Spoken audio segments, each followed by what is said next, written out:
In previous videos, we already discussed about the principle of electrophoresis and whatever the equipments are used in electrophoresis, right? So, once again, the electrophoresis means separation of charged molecules by using electric charge, right? So, if you want to separate that charged biomolecules, we are using one experimental setup, that is electrophoresis unit. That electrophoresis unit is connected with power pack. So, the separation of charged molecules will take place in electrophoresis unit. So if you want to separate that molecules, we are going to use some matrices or supporting media is required to separate the charged molecules. So in that electrophoresis unit, we are using gel matrices. Okay, gel matrices. So in electrophoresis, we are going to use a variety of gel matrices. Okay, these matrices should have a adjustable and regular pore sizes, which means these gel matrices are made by a adjustable and regular pore sizes. Okay, and these are chemically inert and which should not exhibit electroosmosis. What is meant by electroosmosis? Electroosmosis is the phenomenon of migration of water towards an electrodes. As a result of supporting media separates the molecules or charged molecules. Once again, electroosmosis is the phenomena which means the migration of water towards an electrode. As a result, the supporting media separates the molecules. Okay, so in gel matrix, majorly we are going to use three types of gel matrix. First one is starch gels and agarose gel and polyacrylamide gel. I said first one is starch gels. So nowadays we are not using starch gels because of it is very difficult to handle the experiment, and even also it will not gives the good results, and which means it will not provide the good separation of biomolecules. So, but agarose gel and polyacrylamide gels which gives the good separation bands. Okay, so nowadays majorly we are going to use agarose gel and polyacrylamide gel matrices. Okay, so now I am going to talk about supporting media, that is these are the supporting media. Agarose gels and polyacrylamide gels or starch gels are the supporting medias, right? So now I am going to talk about one by one. First one is agarose gel electrophoresis or agarose gel. What is agarose? As you know that I will tell. Agarose is a linear polysaccharide. First of all, agarose is a linear polysaccharide which is made up of by repetitive units of agarose.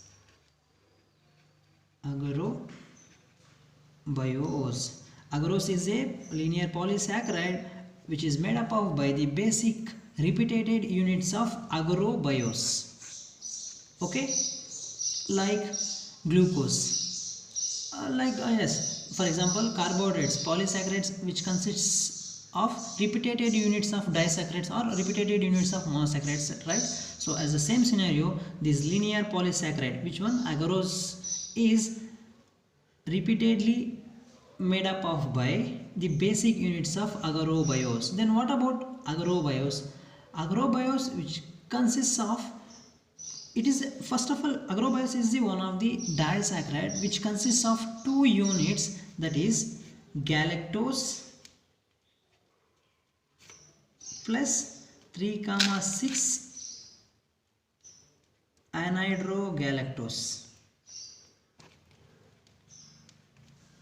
Okay, once again, agarose is a linear polysaccharide which is made up of by the repeated units of agarose. Okay, this agarose which consists of two monosaccharide units or two units of glucose and 3,6 anhydrogalactose. Okay, Then agarose is the one of the component of agar, and that agar is a polysaccharide, as you know that. This agar is isolated from certain seaweeds. Seaweeds are the organisms which are majorly available in sea, beneath of the seas and oceans. Okay. Then agarose are usually used of the concentration in between 1% to 3%, because of we are going to run biomolecules. That biomolecules are available in the size of microns and nanos, right? So this 1% to 3% concentration is enough to run these micro and nano biomolecules.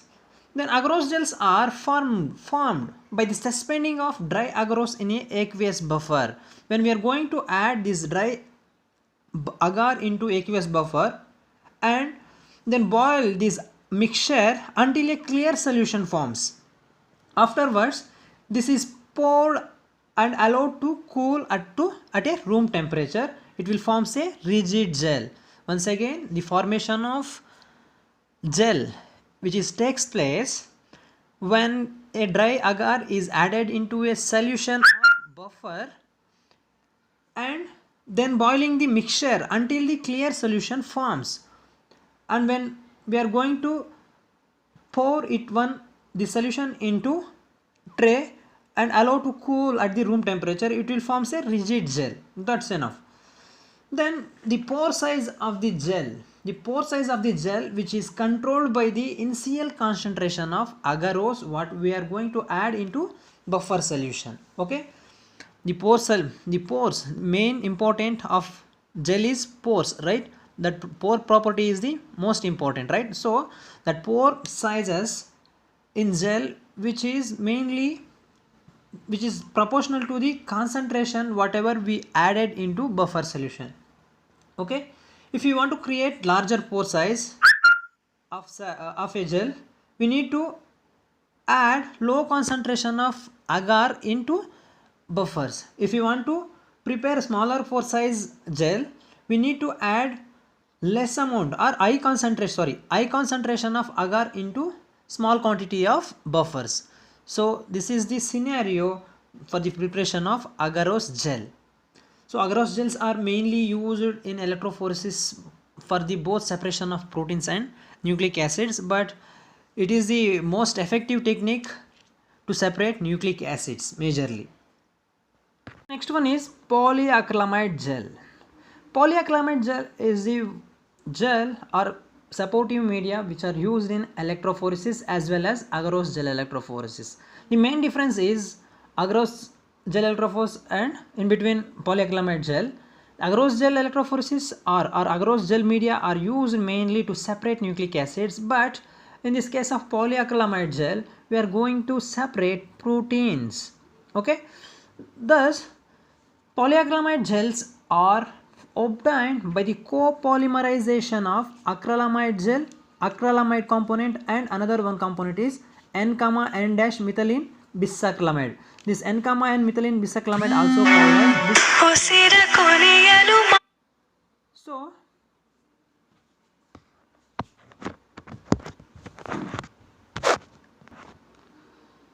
So these polyacrylamide gels also transparent, chemically inert and mechanically stable, and they exhibit a very little bit electroosmosis, as I explained about electroosmosis in agarose gel electrophoresis, right? So to prevent incomplete polymerization of polyacrylamide gels, we need to maintain some temperature about 20 degrees Celsius, more than 20 degrees Celsius. In addition, in polymerization should take place under the inert atmosphere mainly because the oxygen can act as a free radical trapped. So that free radical whenever oxygen acts as a free radical, it will forms or it will destroys the formation of polymerization. Okay, so to prevent the incomplete polymerization we need to maintain some temperature that is above 20 degrees Celsius, and for the addition we need to maintain the free inert atmospheric nature whenever we prepare the polyacrylamide gels. Okay, then oxygen absorption is for the oxygen absorption is minimized by the casting of gel in vertical manner or vertical chambers. To prevent the absorption of oxygen, we need to cast our gel in vertical chamber, which reduces the absorption of oxygen. So in acrylamide gels, in polyacrylamide gels, we are mainly used vertical chambers to prevent the oxygen absorption. Next, these monomers, which one, acrylamide and bisacrylamides, are toxic. Therefore, we should be handled with the utmost care. Without taking care about these monomers, these are act like a poisons or these are harmful. And the pore size, next I'm going to talk about pore size of polyacrylamide gels. The pore size of gel, which is depends on the concentration of acrylamide and bisacrylamide monomers in solution, and the portion of bisacrylamide in the total monomer concentration.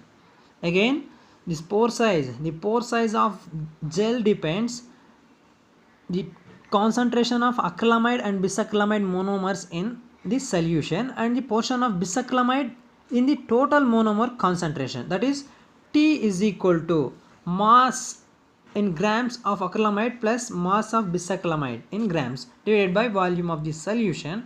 It is multiplied with 100. We will get the T value, and C is equal to mass of the bisacrylamide divided by mass of acrylamide plus mass of bisacrylamide multiplied by 100. So in agarose gel electrophoresis, the pore size, which is depends on the concentration of agar whatever we add in buffer solution, but in this case of polyacrylamide gel preparation, the pore size, which is depends on the concentration of both the acrylamide and bisacrylamide monomers in a solution and the proportion of bisacrylamide in the total monomer, in the total concentration of the bisacrylamide. That is given by T is equal to mass of the acrylamide and plus mass of the bisacrylamide divided by volume of solution. It only multiplied with 100, and C. So when the concentration of T is increased while C is kept constant, the pore size of the gel is decreases. So if you want to prepare small pore size polyacrylamide gel, we need to increase the concentration of this one, T, means this one. We need to increase the concentration of T and kept C is a constant. At that time we will get the smaller pore size linear polyacrylamide gels. And when another case, when the C concentration is increased while T remains constant, the pore size will decreases. Once again, the pore size, if you want to create smaller pore size acrylamide gel, we need to increase the concentration of T. If we increases the value of T while keeping the constant C, the pore size of gel will decreases. But when C get increases while T remains constant, the pore size of gel decreases until the C equals 4%. Until the C equals 4%. Beyond that value, the pore size again increases. Therefore, the pore size of polyacrylamide gel depends on the value of both the T and C. So the pore size of polyacrylamide depends on the value of T and C. Till now we discussed about medias or supportive medias of electrophoresis, that is agarose gel electrophoresis and polyacrylamide gel electrophoresis. As you know that the main difference of agarose gel electrophoresis and polyacrylamide gel electrophoresis, in agarose gel electrophoresis mainly nucleic acids are separated. In in this one polyacrylamide gel electrophoresis we are going to separate proteins majorly, and the components which are used to prepare the medias are separate. In agarose gel, agar is used. In polyacrylamide gel, acrylamide and bisacrylamide are used to prepare gels. Okay, so this is all about the principle and equipments whatever we use in electrophoresis and the media, supportive medias of electrophoresis.